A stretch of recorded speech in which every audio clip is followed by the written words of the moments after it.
Ready. Okay. Welcome, everyone. We're going to get started. I'm Debbie Gould, the co-director of the Center for Cultural Studies with Velashni Kupan. Today's event is co-sponsored by the Center for South Asian Studies. So I'm going to hand it off to Nidhi Mahajan, professor of anthropology and faculty at the Center for South Asian Studies, who will introduce our speaker. Nidhi. Thank you.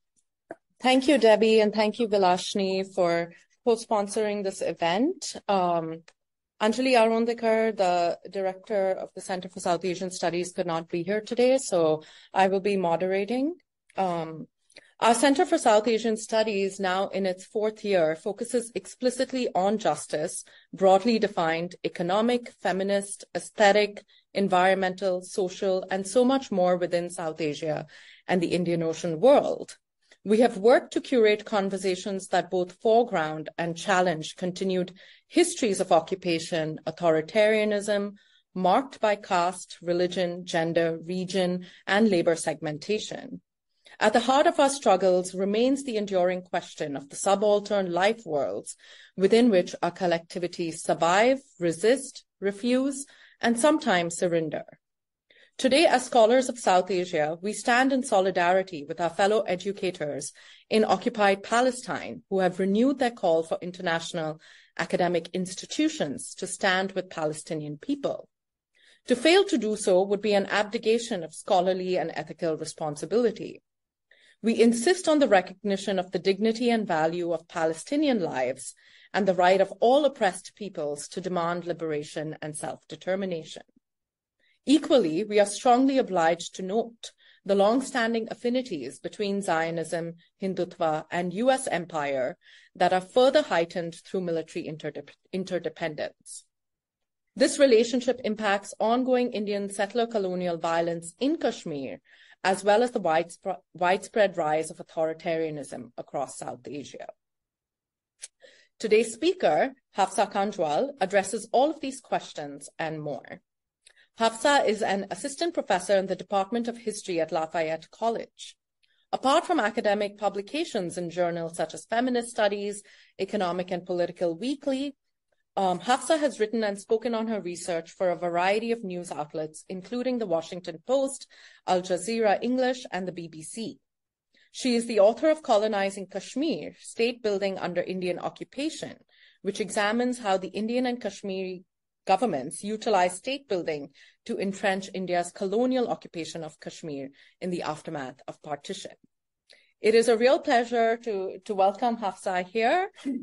Thank you so much for joining us, and we look forward to learning from you. I also wanted to give a quick shout out to our graduate student assistants who have been helping put this event together, Nelson Hutchinson and Radhika Prasad. Thank you both very much.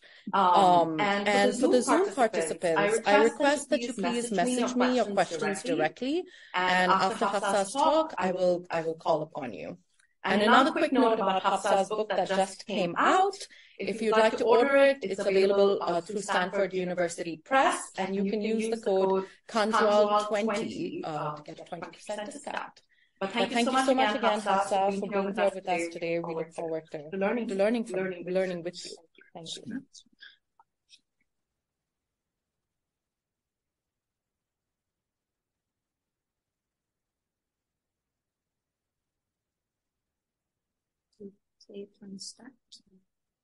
There we go. Perfect. Hi, everyone. Hi also to everyone who's online and joining us. Thank you so much to Nidhi for the wonderful introduction. Thank you also to the Center for South Asian Studies, the Humanities Institute, and the Center for Cultural Studies as well for co-sponsoring this event. I'm really pleased to be here. So I'll be speaking for about 35 minutes or so, and then I'm really looking forward to the Q&A session. Okay, so I wanted to begin by laying out the arguments and the larger theoretical stakes of this project, which are inscribed in the title, Colonizing Kashmir, State Building Under Indian Occupation. This work builds on recent interventions in the field of critical Kashmir studies, and it historicizes India's relationship with Kashmir as a colonial occupation, and argues that one of the key mechanisms of effective control by which India's occupation of Kashmir in the post-partition period took place was through the installation of client regimes, as well as the particular forms of state building and governance that took place under these regimes. So you might be wondering, how can India, a seemingly post-colonial nation state with the most valorized anti-colonial movement against the British, also be a colonial power? Part of what this book aims to do is rethink how we understand colonialism and also how we understand India's state formation. There remains an attachment in scholarship, especially on South Asia, to seeing colonialism as emerging from the West to the global South and situating our present moment as a decolonial one. This approach fails to account for power dynamics within the global South, such as that between India and Kashmir, as well as the ways in which post-colonial nation states are also colonial.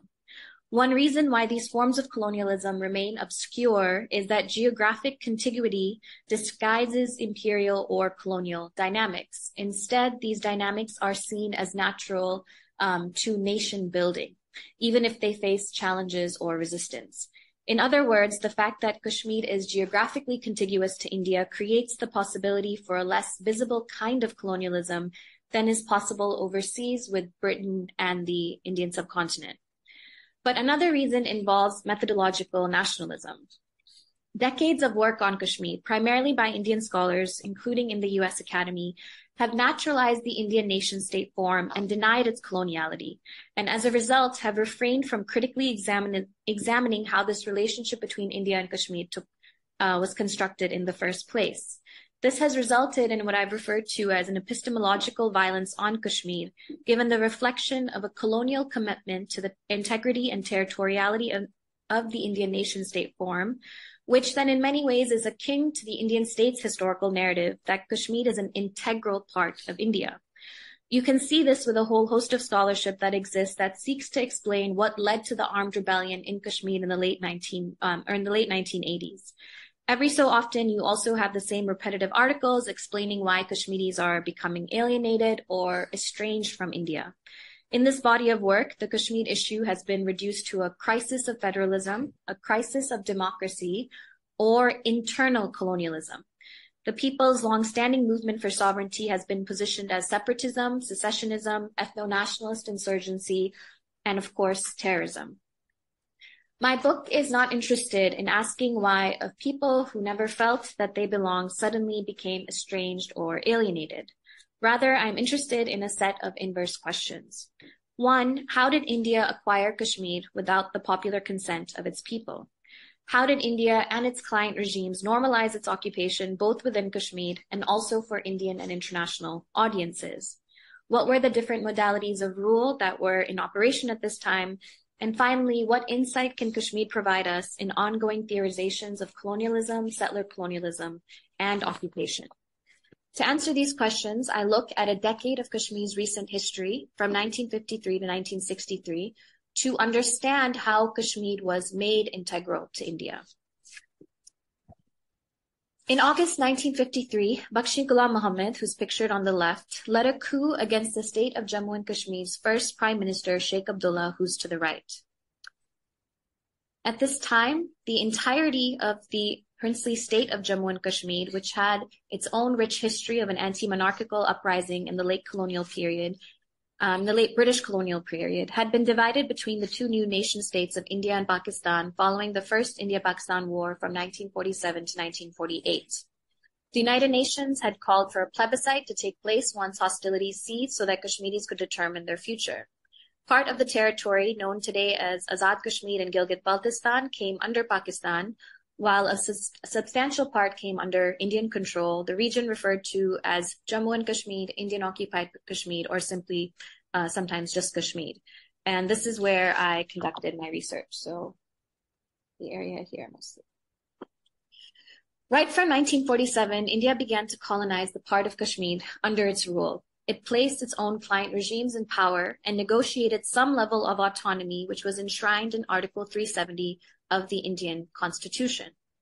The article itself was a colonial treaty meant to placate Kashmir's client regimes into thinking that being under Indian rule would provide them with significant autonomy. It allowed the state to have its own constitution, lawmaking body, and the leader of the state was even called a prime minister. Residency rights of land ownership and employment were also restricted to Kashmir's state subjects. The Indian government was just supposed to be in charge of communications, foreign affairs, and defense. Yet the first Prime Minister, Sheikh Abdullah, who had initially agreed to Kashmir's accession to India, began to backtrack. He became increasingly concerned with rising Hindu nationalism, as well as the Indian government's attempts to erode the agreed-upon autonomy of the Kashmir state by moving beyond their restricted mandate. He was removed in a coup by India and replaced by his deputy, Bakshi. Bakshi was in power for a decade from 1953 to 1963. A shrewd politician, Bakshi had been a ground worker for the Abdullah-led National Conference and so was very familiar with local politics.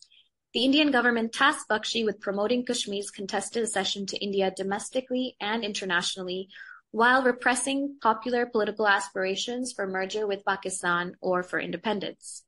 After violently quashing protests that arose in the aftermath of Sheikh Abdullah's arrest, Bakshi turned his attention to state building and implemented a number of educational and economic policies. During his time in power, the Kashmir Assembly, which was an undemocratic entity that was filled with National Conference loyalists, confirmed Kashmir's accession to India and sought greater financial and administrative integration with the Indian Union, undermining Kashmir's autonomy. Bakshi's period oversaw crucial shifts in India's political and economic relationship with Kashmir towards concrete material integration.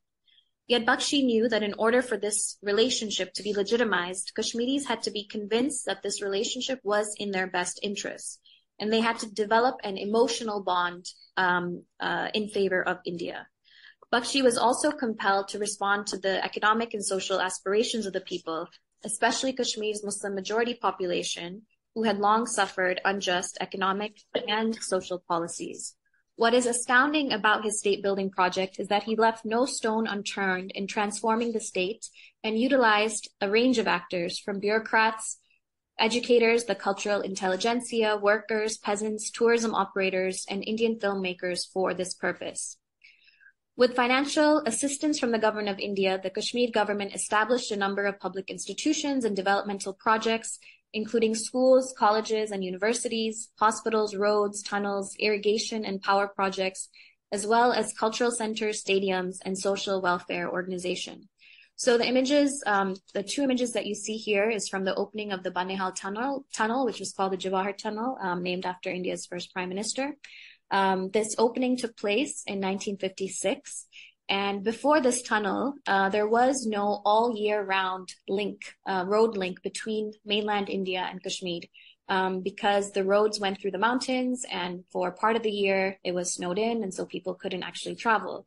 But this tunnel was a massive feat. It was constructed by two German engineers, and it basically went through the mountains, and was one of the largest in Asia at the time.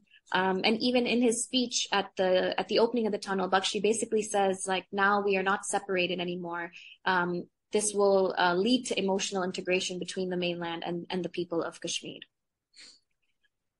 So when I began my PhD research around a decade ago, I found that most of the scholarship on Kashmir mostly focused on the events surrounding the 1947 partition, and then the period after the late 1980s, when an armed rebellion and mass popular uprising began against Indian rule.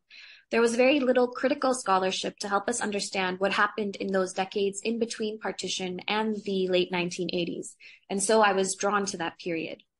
The dominant narrative about this period, both to a certain extent in popular memory and in scholarship, is that things were normal during this time, and that it was only because of Pakistan's later interference or India's lack of commitment to development, secularism, or democracy that Kashmiris became disillusioned, leading to the rebellion and the intense militarization and human rights violations committed by the Indian Army.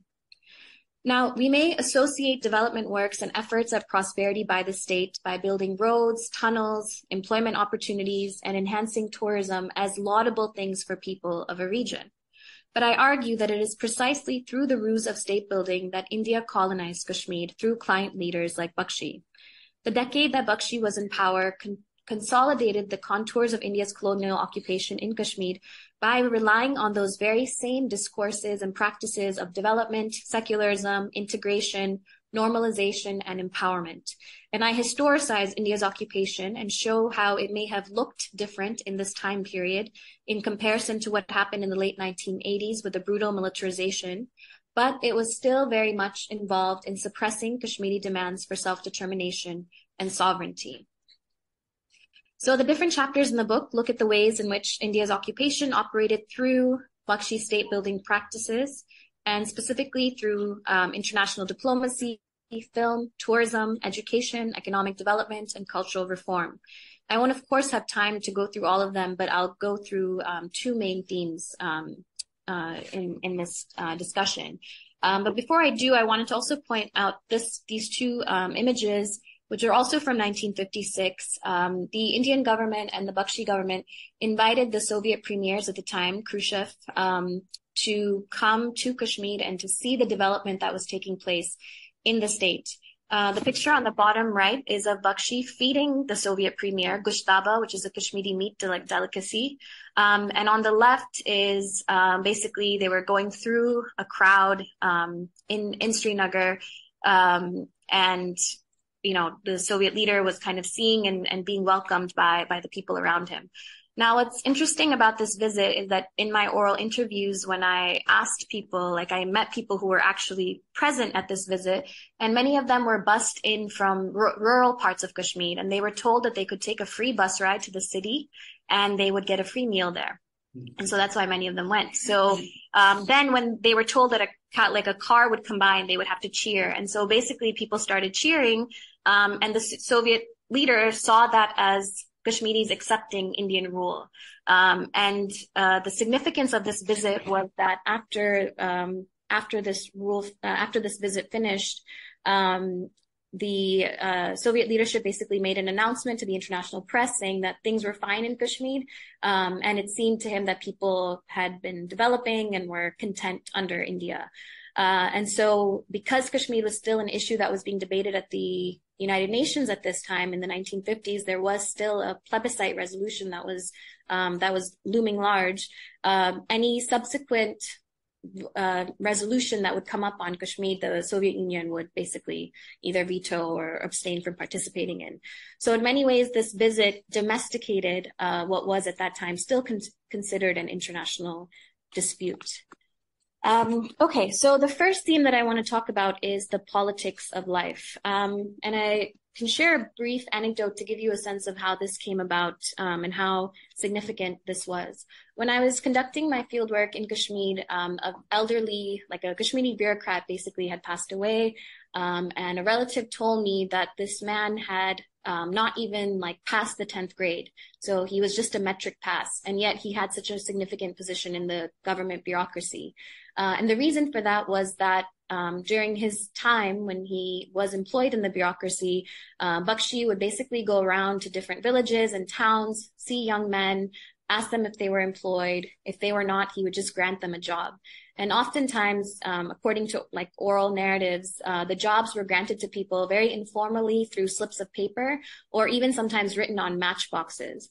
And so that was a way in which he was able to kind of create this informal patronage network, which again was meant to create legitimacy for his rule.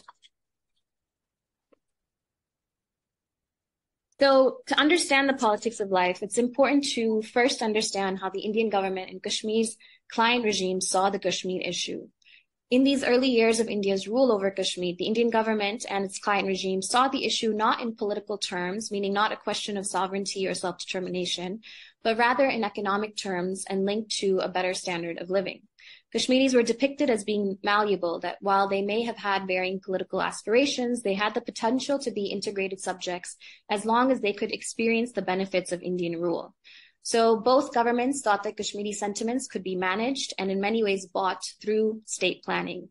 And so I argue that these early decades of India's colonial occupation were marked by a politics of life, borrowing the term from the scholar Nev Gordon, who uses it similarly to describe how Israel attempted to create prosperity in the West Bank and the Gaza Strip after the 1967 war.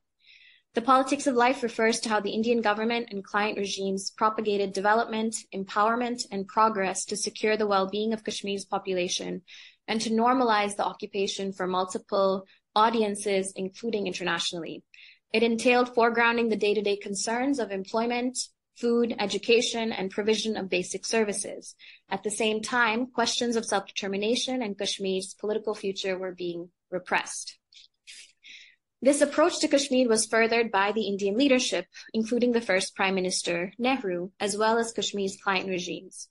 In a letter to Sheikh Abdullah, which is actually how I start the book, Nehru writes, "It must be remembered that the people of the Kashmir Valley and roundabout, though highly gifted in many ways, in intelligence, in artisanship, etc., are not what we call a virile people. They are soft and addicted to easy living. The common people are primarily interested in a few things, an honest administration, and cheap and adequate food. If they get this, they are more or less content." Nehru also reportedly once said that India would bind Kashmir in golden chains. And it did. The government intended to ensure that with an improved standard of living and greater prosperity, Kashmiri Muslim sentiments would shift in favor of India towards a form of integration. So how are these seeming state-building measures, in fact, instruments of Indian colonization of Kashmir? For that, let's turn to rice. A member of the Kashmir cabinet under Bakshi, D.P. Dar, apparently propounded the theory that, quote, Kashmiris knew little of politics. What they cared about was a hearty meal, and they could be won over gastronomically, end quote. Abdullah, who was invested in financial autonomy for Kashmir, had told Kashmiris that they should rather survive on a diet of potatoes before relying on rice subsidies from India. Immediately after his arrest and to quell the protests, however, Bakshi's government received agricultural subsidies from India, drastically decreasing the price of rice and grains. It was estimated that rice subsidies under Abdullah were nearly 2 million rupees. Under Bakshi, the cost, which was met entirely by the government of India, reached nearly 16 million rupees per year. And in some areas, the price of rice fell drastically. So what's really interesting about the situation with rice subsidies is that Bakshi managed to leverage the threat of political instability and the geopolitical significance of Kashmir for India's reputation internationally to secure an ongoing and high amount of food aid. For example, between 1956 to 1957, officials in the Indian Ministry of Food and Agriculture were aghast that the Kashmir government would continue to request such high amounts of rice, even though the production of rice was increasing within the state. They were willing to give 20,000 tons, but not the 36,700 tons that the Kashmir government had requested. Indian government officials repeatedly requested that the Kashmir government increase the price for local procurement so that there would be a decrease in the demand. But Bakshi protested, stating that the food supply remained perilous, especially after crops had been damaged by floods and hailstorms,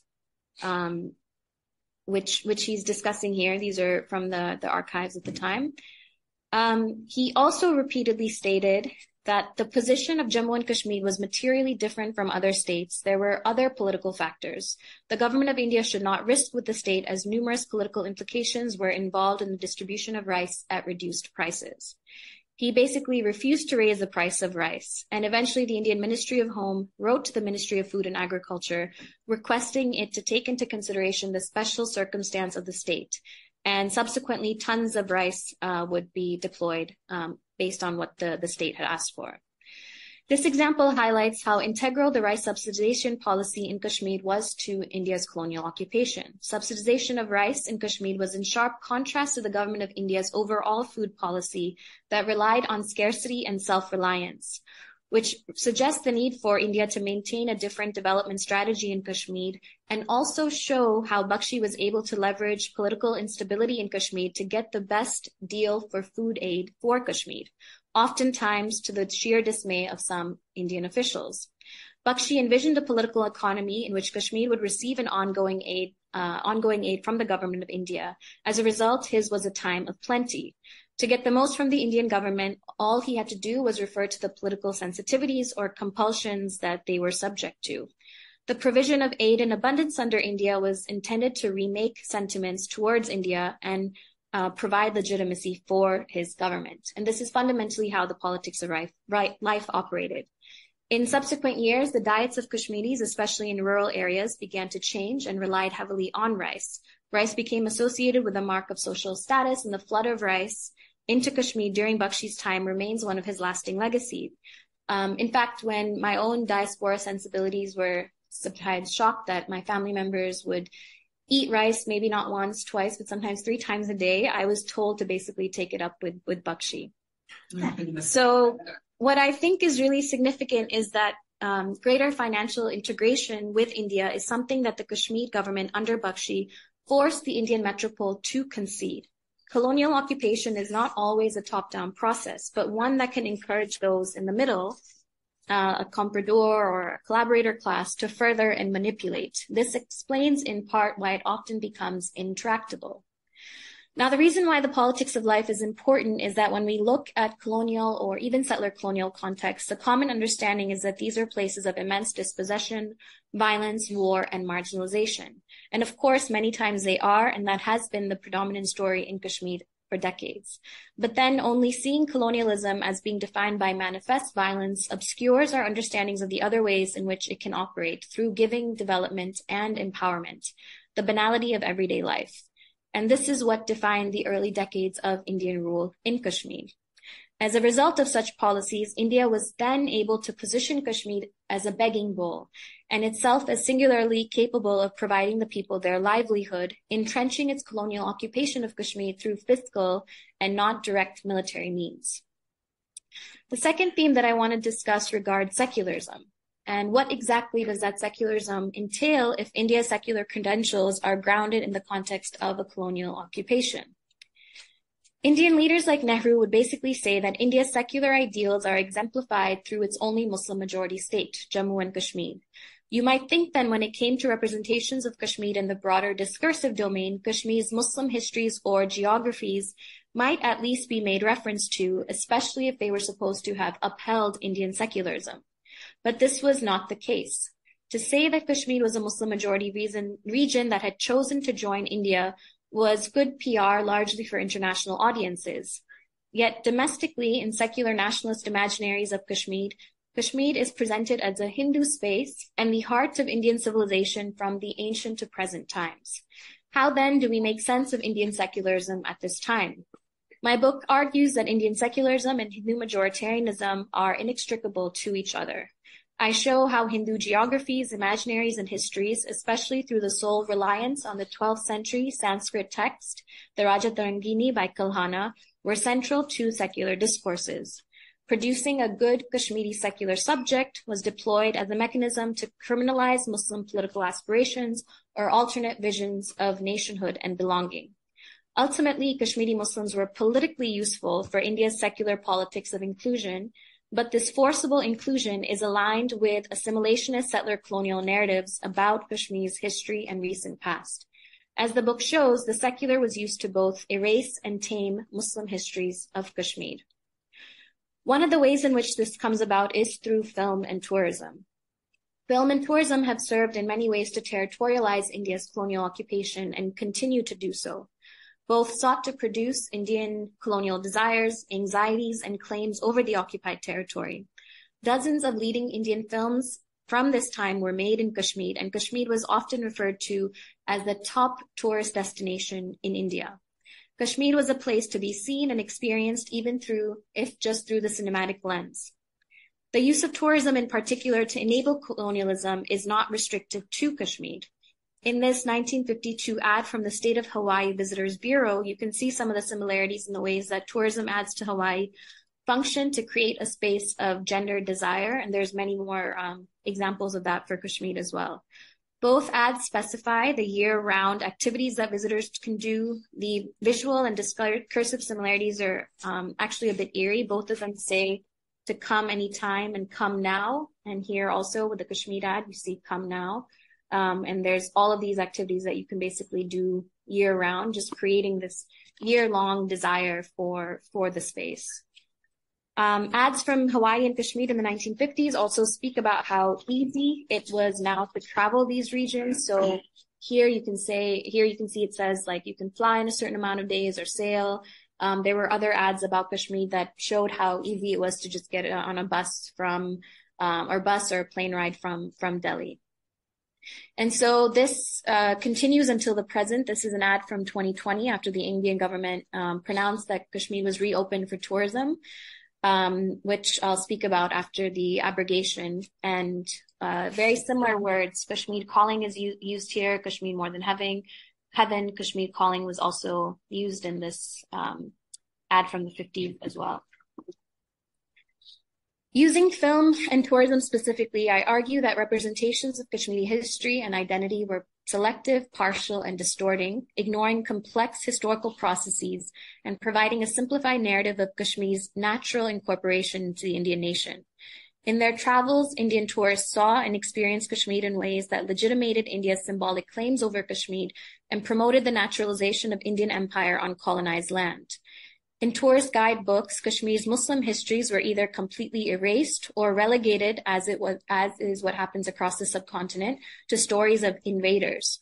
For example, Muslim rulers were referred to as conquerors, whereas earlier Hindu or Buddhist rulers, despite their varied origins, were seen as indigenous to Kashmir. Muslim sacred sites were given a brief mention, while Hindu sacred sites were central to the tourist experience. Few of the Kashmir films even depicted any Kashmiri Muslim characters, despite Muslims being the majority of the region. The ones that did were either simplistic and rustic, like Mamdu in the film Arzu, or Raja, who is played by Shashi Kapoor in the film Jab Jab Phool Khile. Raja's character was seen as paradoxically in need of integration to India, or ultimately the authentic Indian subject. It was also during this time when Hindu religious tourism to Kashmir was strengthened. As one guidebook mentioned, Kashmir was a holy land for Hindus. Banaras stands as a molehill before a mountain. Many guidebooks had a special section on the Amarnath pilgrimage, heightening the significance of Kashmir for the Hindu faithful. Why is this significant? Scholars of settler colonialism have argued that not all states eliminate subject populations by killing them off or driving them off the land. The elimination can also occur by assimilation, or what I call integration in the book, where the idea is to rid the people of their own sense of history and identity and bring them into line with the settler colonial state. In this case, India's politics of secular inclusion linked to the erasure or taming of Muslimness and making Kashmir exclusively a Hindu holy land was intimately tied to processes of settler colonialism. Different aspects of the state-building project created their own subversions. Bakshi himself was replaced by the Indian government once he stopped serving their purpose. This is something that is the fate of many of these client politicians up until today. Even though his time in power completely entrenched the legal, political, economic, and social infrastructure of colonial occupation, it did not succeed in emotionally integrating Kashmiris to India. In fact, the decades after his rule led to even greater popular movements for self-determination. Even if the chains are golden, they will still need to be broken.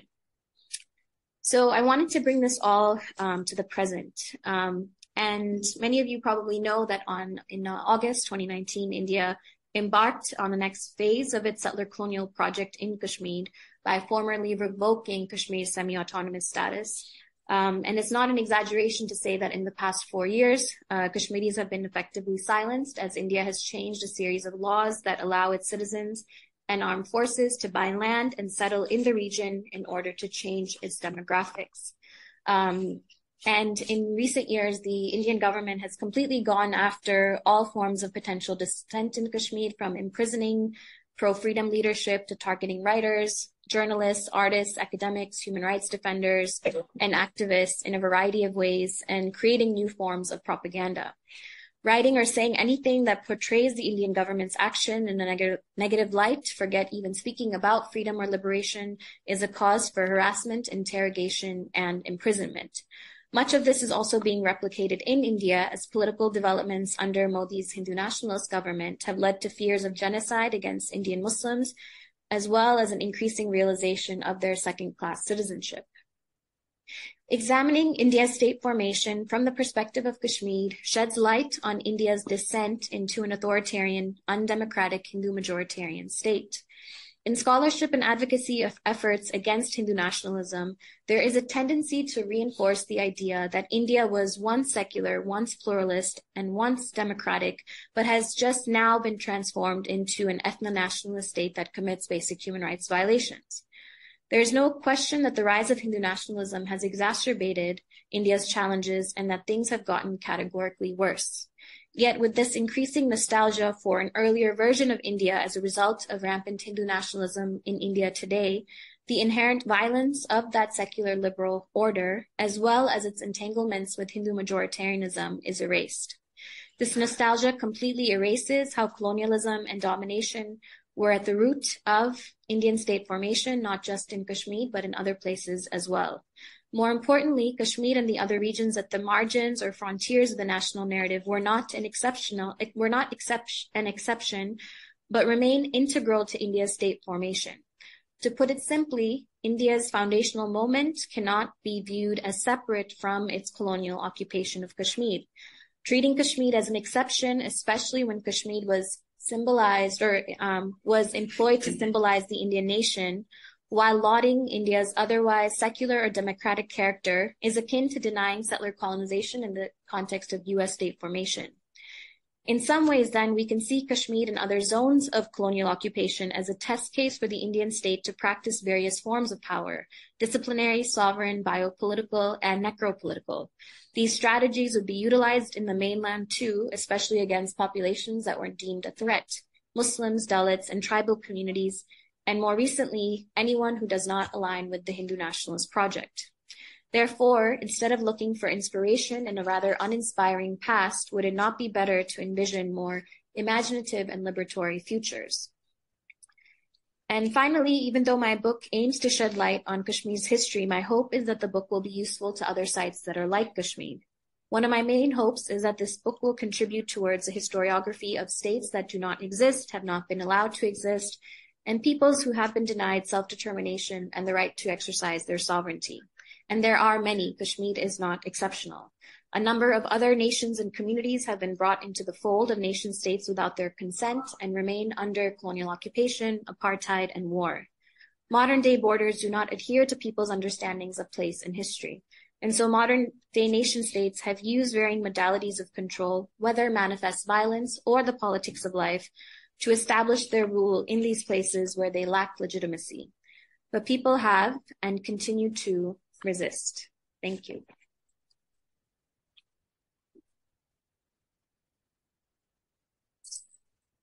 Thank you so much, Hafsa. Questions from the room? We're working on a hybrid format, and there are some on Zoom. Maybe we can. For those of you on Zoom, it's very helpful if you can turn on your video just so that we get a sense of who's in the room. All right. I have a question from Abhimanyu Rajshekar on Zoom. Yeah. Please go ahead and ask your question if you can, otherwise I can read it out. Can we mute the D10? Hi, thank you for the great talk. I had a couple of questions. One, I was wondering how the Indian state building rationale has been used to suppress and redefine other self-determination movements in the Northeast and tribal areas of Chhattisgarh and Jharkhand. And my second question was sort of related to instances where Kashmiris and their passports have been impounded. So how can the settler colonial logic be used to explain why the Indian state is wary of letting Kashmiris leave the country? Sorry, we couldn't hear the last part of the question. Yeah. Can you also increase the volume on the D10? And sorry, Abhimanyu, I think your question was, considering the case of cancelling Kashmiri passports, how can the settler colonial logic be used to explain why the Indian state is wary of letting Kashmiris leave the country? Yes, thank you. That was the second part of your question, right? Thank you. Yes, yes. Can I answer them on my own? Yeah. Okay, sure. I unmute myself. Actually, they can hear you through here. So There we go. Use the D10. Yeah. Okay. Thanks so much for your questions. So in terms of other self-determination movements, so I think there are possibly some parallels to be made for the Northeast as well. I think that's another site where the legitimacy of the Indian state from the beginning was contested. But I would have to kind of read a little bit more about the scholarship and understand in terms of whether state building played an important role or if there were other methods that were more primary. So the reason why I say that is because AFSPA, which was only introduced in 1990, was introduced in the Northeast much earlier. So it's possible that there were attempts to use more of kind of the necropolitical forms of governance there earlier, perhaps also incorporating state building and the politics of life as well. But I would probably want to dig in a bit more on that scholarship from the Northeast. In terms of other places like Jharkhand, Chhattisgarh, I mean, I think there you see kind of the harsh like corporate realities in terms of the kinds of development works that are being done to dispossess communities, drive them off the land, and so on. So I mean, all of these different modalities of control are being used sometimes in different places, but I think to serve different ends as well. But it is important, I think, analytically to open up like what some of these different ways in which the Indian government operates, like how it does sometimes travel to other regions and how sometimes it may not travel to other regions and why that might be the case. In terms of the cancellation of Kashmir passports, so I think the prime reason for that is right now the Indian government's main attempt, especially given that there was a bit of an international outcry after 2019 happened, is to make sure that there's no mention of what India is doing in Kashmir in the international arena. So I don't necessarily see, I mean, like settler colonialism, as has been theorized, is of course about taking away land and dispossessing people, but it's also a structure, right? So part of the structure, I think, right now is to create an immense silencing of Kashmiri civil society or any voices that can contest or even provide documentation for what the Indian state is doing in Kashmir. And then that will then allow them to take whatever further measures they have in mind. But right now, I think what we've seen in the past 4 years is that the main focus is on silencing civil society within Kashmir, dissenting voices within Kashmir, and also in the diaspora as well. Major transnational repression that's happening in that case. Thank you.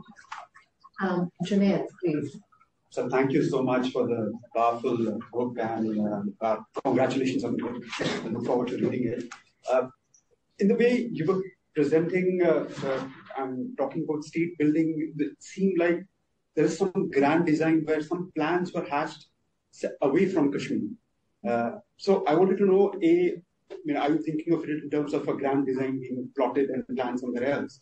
And what were the contingent factors that went into the state-making process?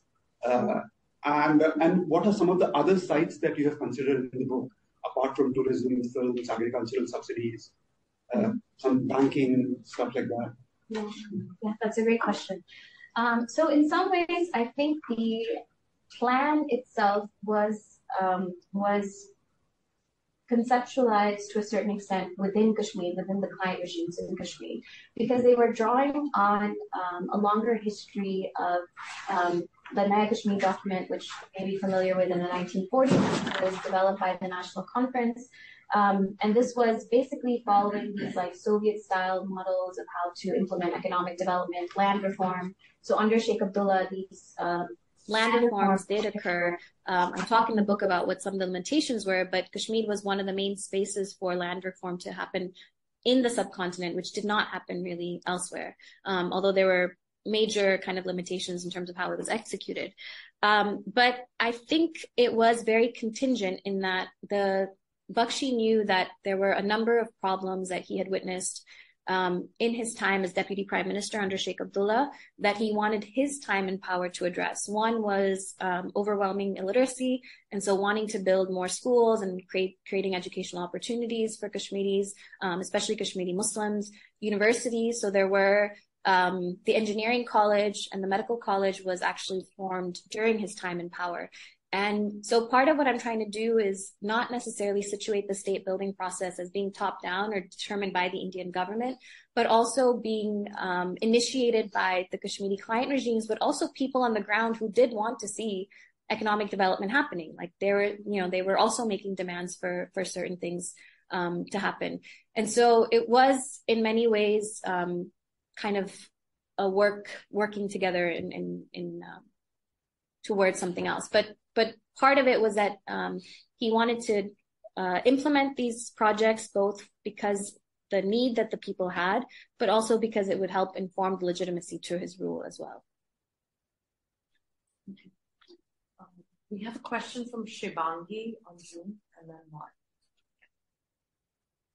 Yeah, can we just change the setting also so we can see the participants?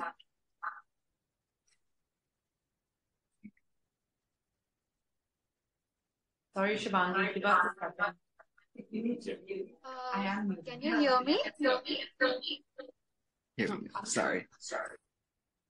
Okay. Okay. So thank you, Dr. Kanjwal, for the presentation. I learned so much from listening to you. I'm from Assam, and I could probably relate to some of the things that you talked about today. I was very intrigued with how you sort of looked at consumption of food grains and how it was sort of circulated. And through rice, I could sort of feel that the Indian state was sort of forcibly trying to penetrate into, intimate community and family circles in Kashmir. And there was this small vignette where you mentioned that people were brought from different parts of Kashmir for that event with the Russian leader. I was just wondering, through your archival research and through interviewing people, I'm not sure if you have access to the same people in the in the archival photographs that you showed. I was just wondering, how do you sort of think about the ways in which they acted, or how they sort of thought about negotiating life in a very precarious political territory, how they made choices, how they made decisions, and how they went about leaving those decisions. How do you, as an archival researcher, how do you think about it? And obviously, agency is a big word, and I use it with a lot of caution. But I was just thinking, if you can also, through your work, help me to think about agency, that would be really nice. But thank you so much. Thank you. Thank you so much. Okay. Thank you, Shivangi, for your question. That's a really great question. So outside, this didn't actually make it into the book itself, but I have a chapter on life narratives of Kashmiri Muslims that were either in the bureaucracy at this time or were beneficiaries of a lot of these state building projects. And of course, part of it is a lot of the archival material that I was eventually guided to was as a result of many of these oral interviews that I conducted in Kashmir when I began my research. And many of the people were in their 70s and 80s and 90s. And so they would have had memories of the 1950s and the 1960s and what the state was trying to do. And I think from what kind of, to give like a very short response to something that would perhaps require a bit more nuance, I think people understood that they were being kind of forced to be on a spectrum between resistance and complicity, or being involved in the very structures that for many of them they knew would further entrench India's rule over them. But for many of them, they either, one, felt that there was no other option, or two, that they were trying to get the best out of the system that they were in. And I think that was the most evident for Bakshi himself. I mean, someone who plays this really important role in entrenching this colonial occupation, but it's not because he was ideologically very pro-India. I mean, from whatever I've been able to kind of gather about his own political proclivities, that wasn't necessarily the case. It was because people were trying to do something within a system that they felt was beyond their making. And so it's important to think about agency in that it is, of course, being dictated by the contours of what is around you, but then you're also having to make decisions within that space. So there were some people who then became complicit in those structures, but others resisted them, and many of them faced imprisonment or exile. They were sent to Pakistan, and their families suffered, and continue to suffer. So I think within all of these kind of colonial contexts, you have people that are kind of forced to operate within that spectrum. Thank you. Mark and then Anurima. First, Mark. 1 second. Thank you for such a great talk. 1 second. Okay. Now I think we should go. Here you go. Thanks again for your talk, and I'm also looking forward to reading your book. Could you say a little bit more about how gender plays into the bit on tourism as a colonial tool and the production of desire for the space? In the brief comparison you made to travel materials for Hawaii, one of the parallels is they both feature representations of women's bodies on there. And I was just wondering how in Kashmir that interacts with the sectarian divide and what you were talking about, the tension and complementarity as well between the discourse of Indian secularism and this very Hindu production of desire for Kashmir. Yeah, that's a really. Is there some way we can just use the D10? Yeah, apparently the audio is really bad for I think they can't hear her speak as well. So I'm just using it for questions and trying to use that. Okay, sorry. Okay. Yeah, that's a really great question. So, I think I could maybe start with Nehru's quote about Kashmir itself. Like, this was in the book. I didn't mention it so far, but he basically describes Kashmir as a beautiful woman who is kind of calling to him. And so in a lot of these representations, you have these like Kashmiri bells, as they're called in the Bells, in a lot of this tourist literature. And I think part of the fascination was with Kashmir, with regards to Hindu nationalism, which is also, again, has these overlaps with Indian secularism at this time, is this fascination with Kashmiris as an Aryan race or representations of an Aryan race. And so there's that Aryan fetish in terms of fairness, and that exists even up until today, because after Article 370 was abrogated, one of the things that you saw is these BJP spokesperson making speeches saying, well, now we can go and marry these Kashmiri brides, these fair Kashmiri brides. We can make them ours, because now that has gone away. So I think there is that continuation. But what is interesting to me is that it doesn't seem to be like it's not for Kashmiri Hindu women. I don't think they would speak about Kashmiri Hindu women in those ways, but they are speaking about Kashmiri Muslim women in these ways. Part of what I saw also in terms of the landscape is that the landscape itself was feminized in a lot of these discourses as well. It was always described as fertile, what it could produce or give to India, both. It was, I think in some places it was depicted as like the fruit basket of India, like a lot of the fruits were produced there and would then be sent to India. So it's being feminized both in terms of the landscape itself, but then also the women of the place. Thank you. Anurima on Zoom.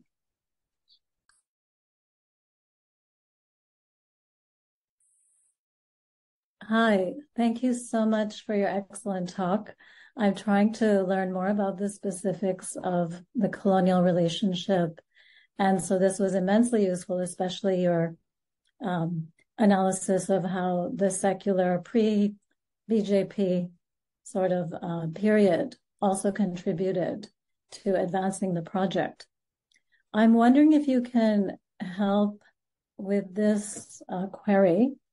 So if colonialism and settler colonialism presume a native, then how is the native Kashmiri being configured in your analysis?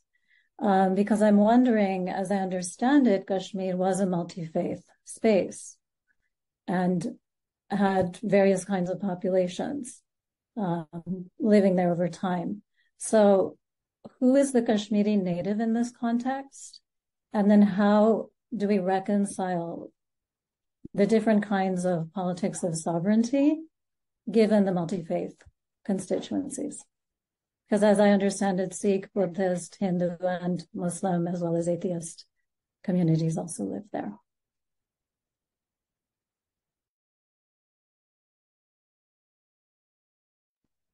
Yeah, thank you so much for the question. So, I mean, there's ways in which the natives to Kashmir are being depicted by the state, like the Aborigines, both in terms of the Indian states narratives, but also kind of broader scholarship, colonial narratives about this time, where the Kashmiri Pandits or the Kashmiri Hindus are seen as the natives to the land. And Kashmiri Muslims are Muslims across the subcontinent are depicted as being foreign. And so in some ways it doesn't matter that despite them being a majority, it's not their self-determination or their understandings of sovereignty that are being foregrounded. It's what might these other communities be, or what might their aspirations be.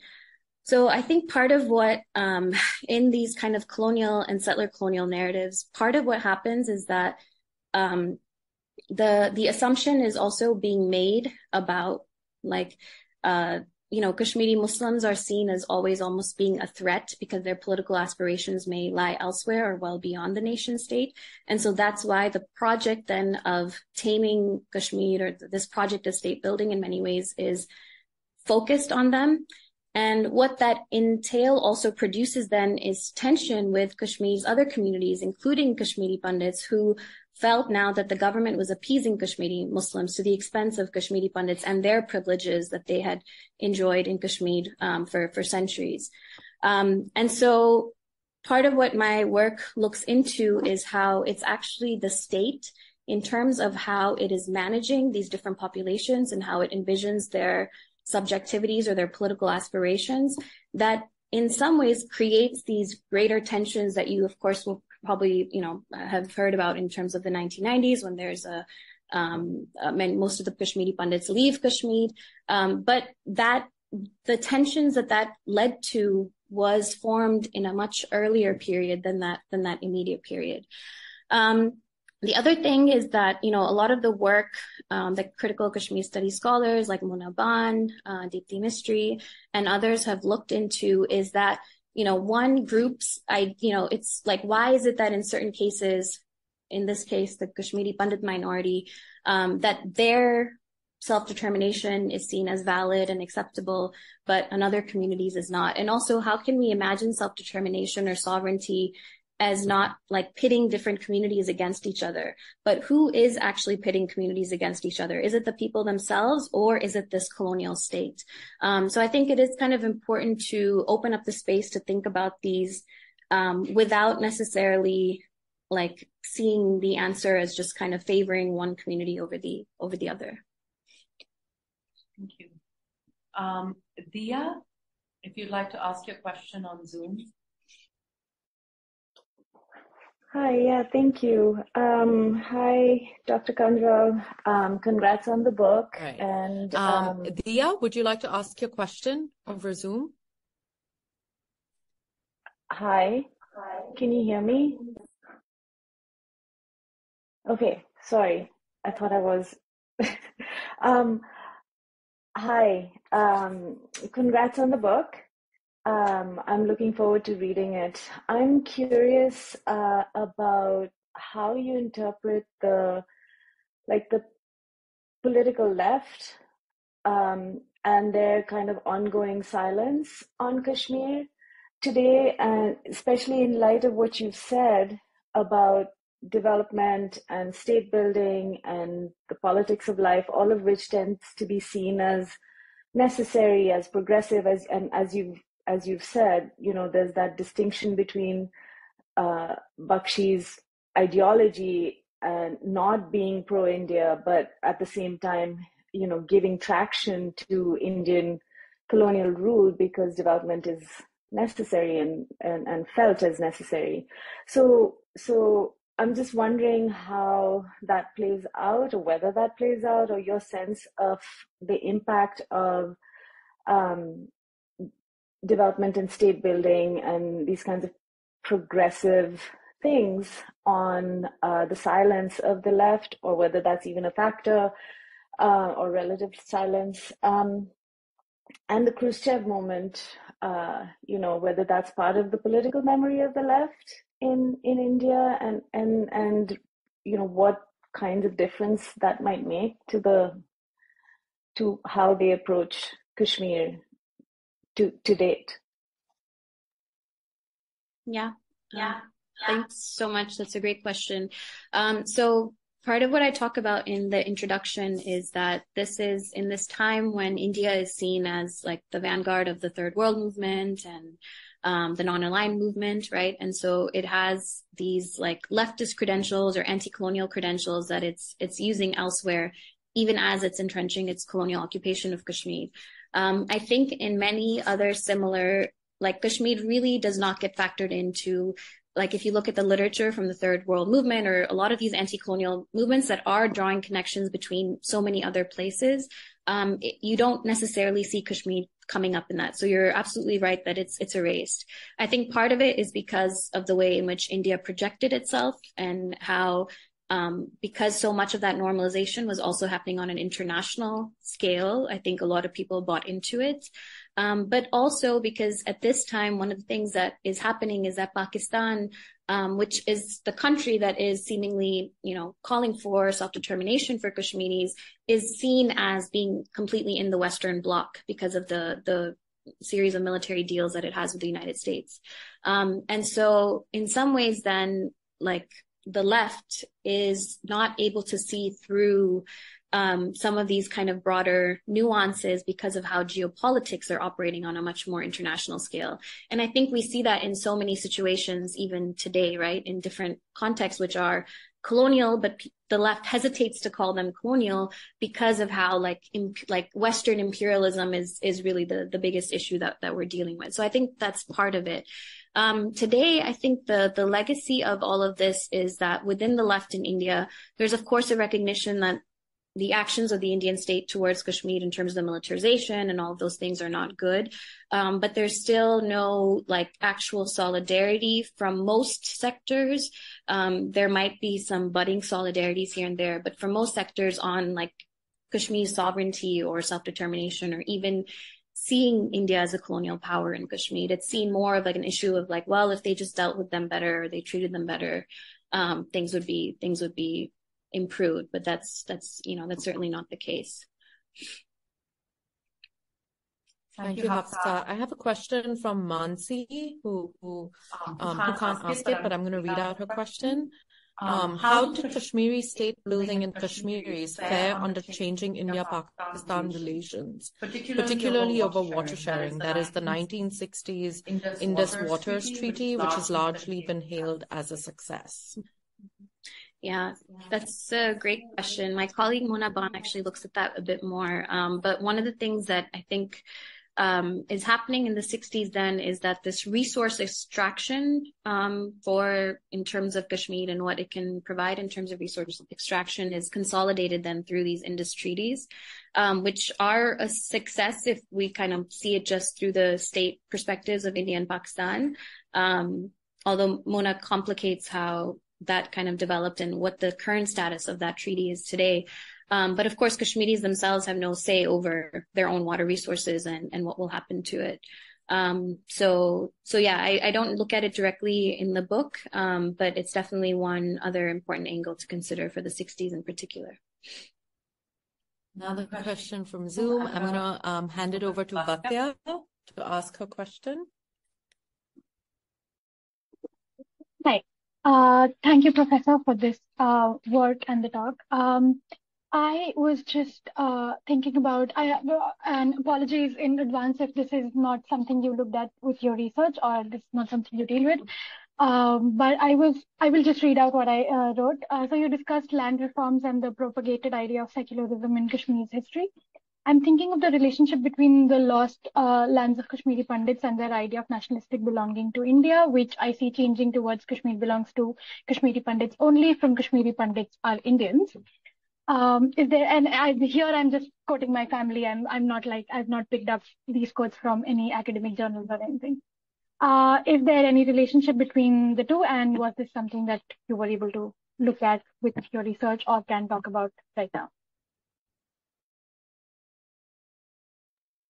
Yeah, I think I got most of your question. It's a good question about land reform. When land reform was implemented in Kashmir, the people who had much of the land were mostly Kashmiri Pandits or Jammu Dogra Hindus.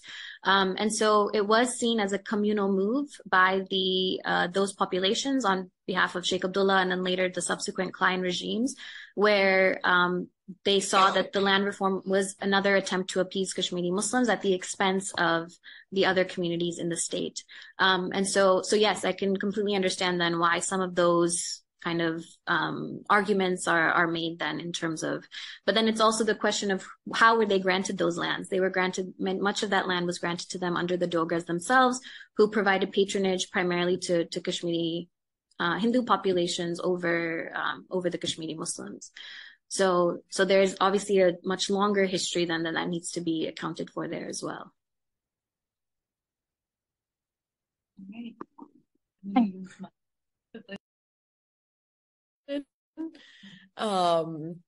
Hopefully people on Zoom can hear me.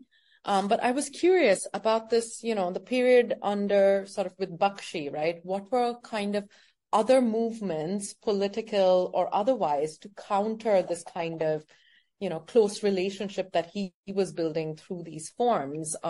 What did dissent in that period look like, actually? Yeah, that's a great question. So dissent is the subject of this last chapter of the book, which I didn't talk about as much. But basically, once Sheikh Abdullah is arrested, he is able to position himself as now calling for a solution, an international solution to the Kashmir issue, and specifically through the use of the plebiscite. And so in the mid-1950s, there is something that a political party that emerges called the Plebiscite Front. There's another group that emerged just called the Political Conference. They're also calling for a plebiscite, but they're not as popular. But the Plebiscite Front really emerges as the main opposition at this time. They see the issue as not, being completely settled, and so they're demanding that to happen. But what's interesting about them is that there are multiple factions within that front themselves. There are people within the Plebiscite Front who want Kashmir to merge with Pakistan. And so their demand for a plebiscite really in many ways is supporting Kashmir's merger with Pakistan. But then there are others who are actually using the plebiscite demand to establish the autonomy that India had promised Kashmir initially, to kind of use it as a mechanism to renegotiate that autonomous status. And so when Sheikh Abdullah eventually is released from jail, he comes to power, he does sign this accord with Indira Gandhi in 1975, the Indira Sheikh Accord, which in many ways then completely suppresses this movement because he's now made his overtures with the Indian state. And then that leads to more antagonistic or radical movements after that. In some ways, I see like that 1970 accord as similar to the Oslo Accords, where you have someone who was, leading this demand for people, and people supported him because he was leading this demand for liberation or self-determination. He comes and is kind of made to make this compromise. He loses in many ways his popularity as a result of that, and things get, subsequently worse from then on.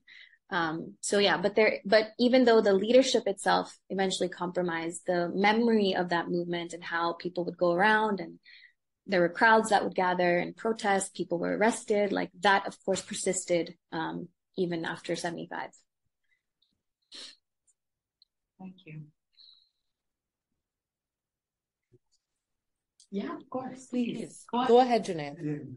No, and this is a informed question, but then you have, in your talk, you have invoked secular liberalism, critiqued it. You have also, in your discussion, critiqued the left. You've also critiqued Hindu nationalism. So what kind of a standpoint should we be thinking of, or are you thinking of, from which to think of Kashmir? Yeah. It can be, of course, you can borrow from many things. Yeah. I mean, I think there's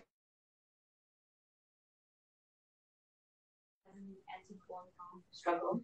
that has a much longer history than just like the 1947.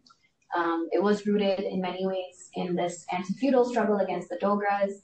So what's interesting about Kashmir is that when in India broadly, when there's an anti-colonial struggle against the British, Kashmiris were actually trying to overthrow their princely rulers and were less concerned about the British at this time. And then of course, when 1947 happens, that movement is then like pushed more into the logics of India, Pakistan, so on and so forth. So I think there is that, but again, I think it kind of goes back to what I was saying in terms of my last comments about like, I think Kashmir shows us, as many of these cases do, that the nation-state project is not sustainable for many populations. And so how do we think about moving beyond that rubric or that framework? And what are the possibilities that exist? What are the possibilities that also exist for taking seriously like Muslim political aspirations in Kashmir, and histories that, you know, have been in many ways erased in terms of Kashmiri Muslims, seeing their histories as tied up either with the regions that are part of Pakistan or part of Central Asia, right? Like, it's like, what does that world kind of open up us to? Not in terms of necessarily sovereignty alone, but just like that just hasn't been allowed to be made possible with what happens post 1947. So I think that angle itself could perhaps be paid a bit more attention to, even if it's not like, you know, what the resolution calls for or whatever. But yeah, I think I'm hoping that, you know, it just opens up these conversations about different types of sovereignty, local sovereignty. Just maybe kind of just to add to that, I can't help but think of also 1971, right? And Bangladesh, and sort of parallels, not in terms of sort of very different histories, but also just thinking through like horizons of possibility, right? That go either get attached to the nation state or can move beyond. And I don't know what those horizons might look like, but I don't know if they, you know, if you can talk a little bit more about that, moving beyond the nation state and what that actually kind of looks like through the vantage of Kashmir. Yeah. I'm hoping to actually work on that for my second book project, is actually thinking about what all of that is. And in that, I really do want to actually look at like literature on just indigenous communities and movements for sovereignty in like many other different contexts, and what that looks like. What are those possible models of what Kashmir could look like? Because I don't want to just provide a simplistic answer and say that, you know, it should be its own independent nation state, which then would like reproduce the problems of the nation state itself, right? And so, yeah, I think that's an open question for me right now, but very happy to also hear your thoughts on that still. Well, thank you so much, Hafsa, and thank you all in the room and also our audience on Zoom for these incredible questions and for being here. Again, just a reminder, you can buy Hafsa's book on Stanford through Stanford University Press. Please use the code Kanjwal20 to get a 20% discount.